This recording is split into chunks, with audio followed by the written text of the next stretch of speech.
Radhe Radhe everyone, स्वागत करती हूँ आप सभी का आज के इस वीडियो में। तो आज मैं आप सभी को साल की सबसे बड़ी अमावस्या यानी मौनी अमावस्या की पूजा विधि बताने वाली हूँ। और जैसा कि आप सभी जानते हैं कि ये हमारे लिए बहुत बड़े गौरव की बात है कि 144 साल बाद प्रयागराज में जो महाकुंभ आयोजित हुआ है वो दुनिया का सबसे बड़ा आध्यात्मिक आयोजन है। और प्रयागराज महाकुंभ के संगम में अमृत स्नान की जो तिथियां हैं उनमें से एक तिथि मौनी अमावस्या की भी है। और इस साल 2025 में यह तिथि 29 जनवरी दिन बुधवार को पड़ेगी। तो अगर आप इस दिन प्रयागराज त्रिवेणी में डुबकी लगाने जा रहे हैं तब तो आप बहुत भाग्यशाली हैं। और अगर किसी कारण से नहीं जा पा रहे हैं तो मन को उदास करने की आवश्यकता नहीं। मौनी अमावस्या के दिन आप घर पर रहकर भी कुछ चीजों का और कुछ नियमों का पालन करते हुए भी त्रिवेणी स्नान का पुण्य फल प्राप्त कर सकते हैं। तो देखिए, अमावस्या की तिथि पर आपको पीपल के वृक्ष का पूजन अवश्य रूप से करना चाहिए। तो देखिए, मौनी अमावस्या के दिन सुबह सवेरे स्नान आदि से निवृत्त होकर, और स्नान भी आपको किस तरह से करना है वो सारी चीजें मैं आपको आगे वीडियो में बता दूंगी। तो यहाँ पर स्नान करके मैं एक पीपल के वृक्ष के पास आ गई हूँ और यहाँ एक मंदिर है और यहीं से मैंने जल भर लिया है। और जहाँ पर आप जा रहे हैं वहां पर अगर जल की व्यवस्था ना हो तो आप घर से ही जल लेकर जाएं। और सबसे पहले देखिए, हमें किसी भी देव वृक्ष का पूजन करने से पहले उसे सींचना आवश्यक होता है। और देखिए, अपने मन में अपने पितरों का, श्री हरि नारायण का ध्यान करते हुए यहाँ हल्दी से स्वास्तिक बना लेंगे हम। और जो जल आप पीपल पर सींचेंगे उसमें थोड़ा सा कच्चा दूध और काले तिल भी आप जरूर मिला लें। और देखिए, अगर आप सुबह पीपल के वृक्ष का पूजन करें तो जल सींचें, और अगर शाम को पूजन करते हैं तो जल सींचने की आवश्यकता नहीं। आपको सिर्फ एक दिया प्रज्वलित करना है और आरती करके पेड़ के समीप ही रख देना है। और दीपक में आप तिल का या सरसों का तेल डालें, और अगर सरसों का तेल डालते हैं तो उसमें थोड़े से काले तिल अवश्य रूप से डाल लें।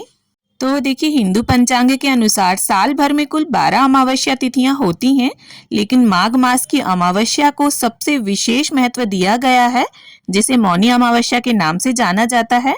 महाकुंभ और मौनी अमावस्या का ये संयोग न केवल आध्यात्मिक बल्कि धार्मिक दृष्टि से भी अत्यंत शुभ फलदायी है। तो माघ के महीने में पवित्र नदियों में स्नान करना बहुत ही अधिक महत्वपूर्ण है, लेकिन मौनी अमावस्या पर इसका पुण्य फल जो है वो कई गुना अधिक बढ़ जाता है। इस दिन गंगा जी या अन्य पवित्र नदियों में स्नान करके डुबकी लगाकर मौन साधना करने पर व्यक्ति मानसिक और आध्यात्मिक रूप से मजबूत होता है। तो देखिए, मौन व्रत बहुत कठिन और उत्तम व्रत होता है, और मौनी अमावस्या के दिन सुबह सवेरे आप जितनी देर भी मौन रह सकते हैं उतनी देर का संकल्प अवश्य लें।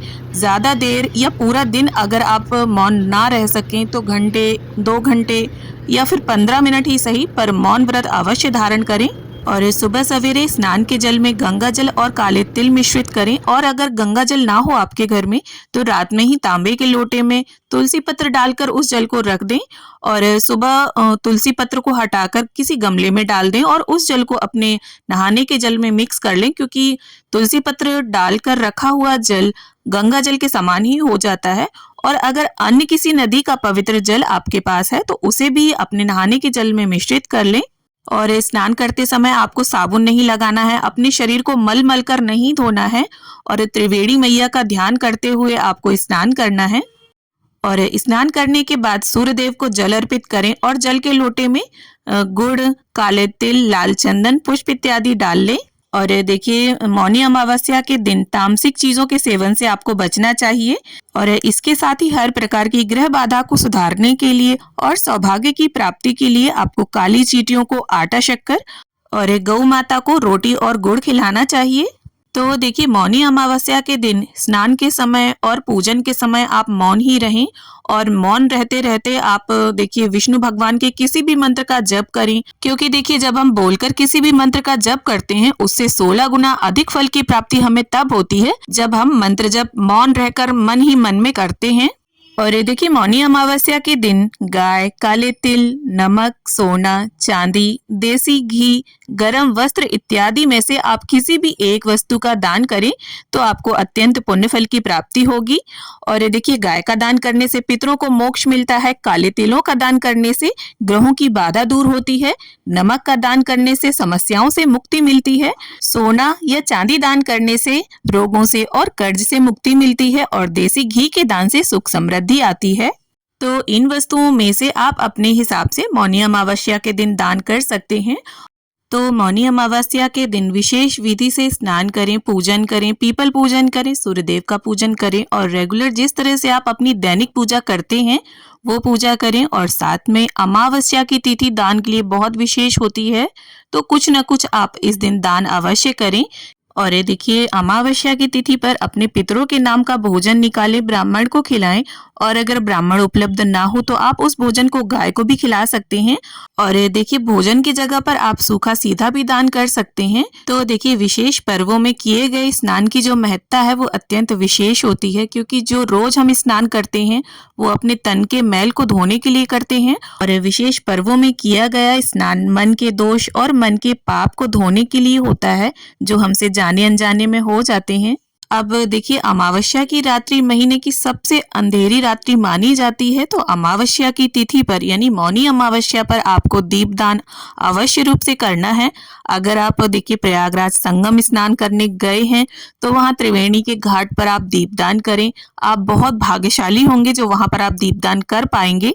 और अगर आप घर पर भी हैं तब भी आप त्रिवेणी के घाट पर किए गए दीपदान का पुण्यफल प्राप्त कर सकते हैं। तो आपको करना क्या है, कुछ दीपक आपको प्रज्वलित करने हैं। आप चाहें तो देसी घी के, तिल के तेल के या फिर सरसों के तेल के भी दीपक प्रज्वलित कर सकते हैं। और पहला दीपक आपको अपने घर के मंदिर में दान करना है और दीपक के नीचे आप तिल, अक्षत या पुष्प अवश्य रख दें। अब देखिए, आपको क्या करना है, एक शुभ धातु का पात्र लेना है और उसमें जो भी आपके पास जिन जिन नदियों का पवित्र जल हो वो मिक्स करें आप, और हल्दी, चंदन, रोली, पुष्प इत्यादि डाल दें और इस प्रकार से एक दीपक प्रज्वलित करें।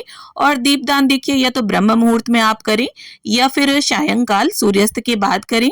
और इसके साथ ही अगर आपके घर के आसपास कोई शिवालय है या विष्णु भगवान का कोई भी मंदिर है तो आप वहां पर जाकर इस दीपदान को करें। अब देखिए, पितृदोष या ग्रहों की बाधा की शांति हेतु आप अपने घर के आसपास किसी भी नवग्रह की जहां मूर्तियां स्थापित है वहां पर इस दीपदान को कर सकते हैं। और अगर इस तरह की मूर्तियां उपलब्ध ना हो तो आप नवग्रहों का स्मरण करते हुए भी अपने घर के मंदिर के सामने भी इस दीपदान को कर सकते हैं। अब देखिए, मौनी अमावस्या बहुत ही विशेष अमावस्या मानी गई है और अमावस्या की तिथि पर विशेष रूप से शनिदेव का पूजन किया जाता है। और अधिकतर मंदिरों में जहां पर भी पीपल का वृक्ष होता है वहां पर शनिदेव की मूर्ति भी मिल जाती है, तो वहां पर आप इस दीपदान को कर सकते हैं। अन्यथा पीपल के वृक्ष के नीचे भी आप शनिदेव का ध्यान करते हुए उनके नाम का एक दिया प्रज्वलित कर सकते हैं।